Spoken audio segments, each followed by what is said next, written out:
برابر جہاں پر ہم جو ہے اب بیٹھے ہیں یہ تو میرا گھر ہے، اس لیے مہمان تو کوئی نہیں۔ بہرحال عزیزان ملت اسلامیہ آپ لوگوں کے درمیان آیا ہوں تو انشاءاللہ کچھ نہ کچھ کہنے کی کوشش کروں گا۔ اللہ رب العزت ہمیں اور آپ کو عمل کی توفیق نصیب فرمائے۔ آئیے وعظ و تقریر سے پہلے اپنی اور سب کے آقا نامدار، مدینے کے تاجدار، دونوں عالم کے سردار احمد مجتبیٰ محمد مصطفیٰ صلی اللہ تعالی علیہ وسلم کی بارگاہ میں حجۃ الفتن درود پاک پڑھیں اور اتنی زور سے پڑھیں کہ مدینہ تک آواز پہنچ جائے۔ بہرحال اللہم صلی علی سیدنا مولانا محمد بارک وسلم صلاۃ و سلام علیک یا رسول اللہ صلی اللہ علیہ وسلم۔ دے دے ایک مرتبہ دونوں ہاتھوں کو فضا میں بلند کر کے اور کہیں یا رسول اللہ، یا رسول اللہ۔ ہاں اب ہم کو یقین ہو گیا کہ آپ لوگ جگ رہے ہیں۔ اللہ رب العزت نے قرآن عظیم کے اندر ارشاد فرمایا، ایک پوری سورہ میں نے تلاوت کی آپ لوگوں کے سامنے۔ اللہ رب العزت فرماتا ہے وَالْعَصْرِ إِنَّ الْإِنسَانَ لَفِي خُسْرٍ إِلَّا الَّذِينَ آمَنُوا وَعَمِلُوا الصَّالِحَاتِ وَتَوَاصَوْا بِالْحَقِّ وَتَوَاصَوْا بِالصَّبْرِ۔ اللہ تعالیٰ نے فرمایا کہ پہلے تو ایک قسم کھائی،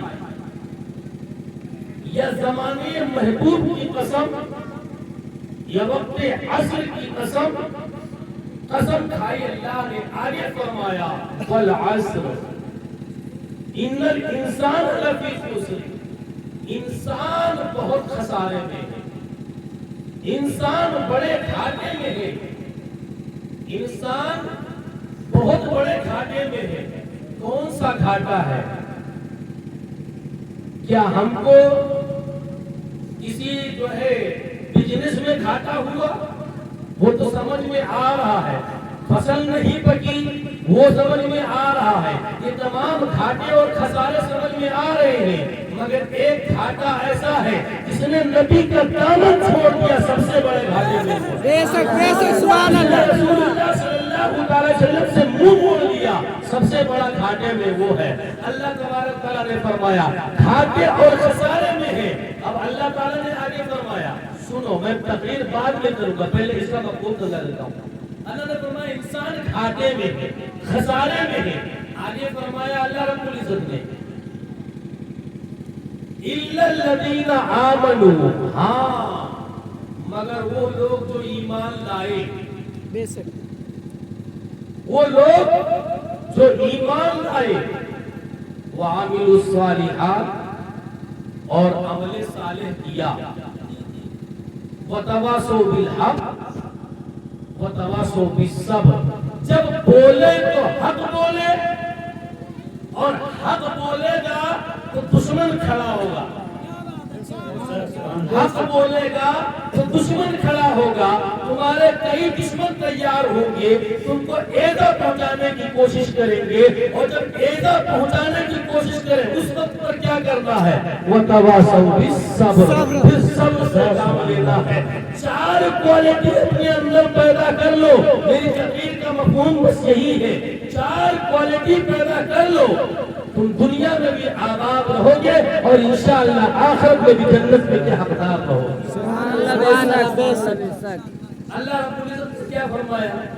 إِلَّا الَّذِينَ آمَنُوا وَعَمِلُوا الصَّالِحَاتِ وَتَوَاصَوْا بِالْحَقِّ وَتَوَاصَوْا بِالصَّبْرِ۔ میرے آقا صلی اللہ تعالیٰ علیہ وسلم نے دعوت دی لوگوں کو، او لوگوں لا الہ الا اللہ پڑھ لو، اللہ تبارک و تعالیٰ کی بارگاہ میں آ جاؤ، میں محمد تمہاری مغفرت کروا لوں گا۔ اور فرمایا کہ انا محمد، میرے نبی نے فرمایا میں محمد اللہ کا رسول ہوں۔ لوگ باغی ہو گئے، یہاں تک کہ آپ کو طائف میں پتھر بھی مارے گئے، آپ کو طائف کے بازار میں پتھر مارا گیا، آپ کو تکلیفیں دی گئی، مگر میرے نبی نے کیا کیا؟ جبریل آئے، عرض کرتے ہیں میرے یا رسول اللہ آپ کہتے ابھی زمین کو پلٹ دیتا ہوں۔ میرے نبی فرماتے ہیں نا، میرے رب نے مجھ کو بنایا وَمَا أَرْسَلْنَاكَ إِلَّا رَحْمَةً لِّلْعَالَمِينَ، میں ساری کائنات کے لیے رحمت بن کر آیا ہوں، میں کسی کا برا نہیں چاہتا۔ ہاں بلکہ ہاتھ اٹھایا، او میرے مولا، یہ مجھ کو پہچانتے نہیں، یہ مجھ کو جانتے نہیں، ان کو نہیں معلوم کہ میرا مقام کیا ہے، جانتے تو مجھ پر کبھی پتھر نہ مارتے۔ اے میرے مالک تو ان کو ہدایت یافتہ بنا دے۔ سبحان اللہ۔ یہی تو ہے اسلام کا درس کیا ہے۔ میرے آقا صلی اللہ علیہ وسلم کے پیارے دیوانوں، میرے نبی کی ہسٹری پڑھو، میرے نبی پاک صلی اللہ علیہ وسلم کی زندگی پڑھو، انشاءاللہ تعالیٰ تمہارے تمام مشکلات آسان ہو جائیں گے۔ میرا نبی کون نبی ہے؟ آج اب دیکھو یہ ہمارے ہم معاشرے میں کیا ہوتا ہے، جو اگر کسی کا بچہ کتنا بھی خوبصورت ہو اور ہمارے دروازے کے سامنے حضرت آگے کھڑا ہو گیا نا، تو اس کو کیا کرتے ہیں؟ بھگاتے ہیں۔ اور خود کا لڑکا ایک نمبر کا ایبلا بدماش، وہ بڑا پیارا ہے، سینے لگا کر میرا بیٹا، میرا جگر کا ٹکڑا۔ لیکن آؤ تم کو بتاؤ، کائنات میں کسی ماں نے نہیں ایسا بیٹا جنا ہے تک کوئی جن سکتی ہے، وہ صرف فاطمہ کے دونوں بیٹے ہیں، امام حسن و حسین،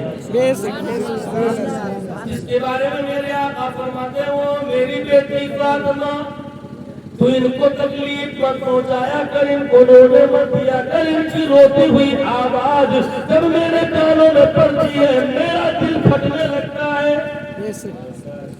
اللہ اکبر۔ دونوں کندھوں پر، ایک کندھے پر امام حسن ہے، ایک کندھے پر امام حسین ہے۔ آپ عیدگاہ کی طرف تشریف لے جا رہے ہیں، چلتے چلتے راستے میں پہنچے، ایک 8-9 سال کا بچہ ایک پیڑ کے سائے میں بیٹھا ہے، بال بالکل بالوں کے اندر جو ہے دھول مٹی ہے، یہاں تک کہ اس کے جو ہے کپڑے پھٹے پرانے ہیں۔ میرے نبی پاک صلی اللہ علیہ وسلم اس کے قریب گئے، فرمایا او بیٹے آخر کیوں رو رہا ہے، آخر معاملہ کیا ہے؟ کہنے لگا یا رسول اللہ میرا باپ فلک غزوے کے اندر شہید ہو گیا، میری ماں اکیلی تھی، اس نے ایک نکاح کر لیا، وہ دوسرے شوہر کے ساتھ ہو لی، اس شوہر نے مجھ کو اپنانے سے انکار کر دیا، میں لاوارث و مجبور ہوں۔ آج میرے ساتھی سب کے پاس کپڑے ہیں، ان کے پاس جوتے ہیں، ان کے پاس ٹوپیاں ہیں، وہ نماز کے لیے جا رہے، میرا کوئی پرسان حال نہیں۔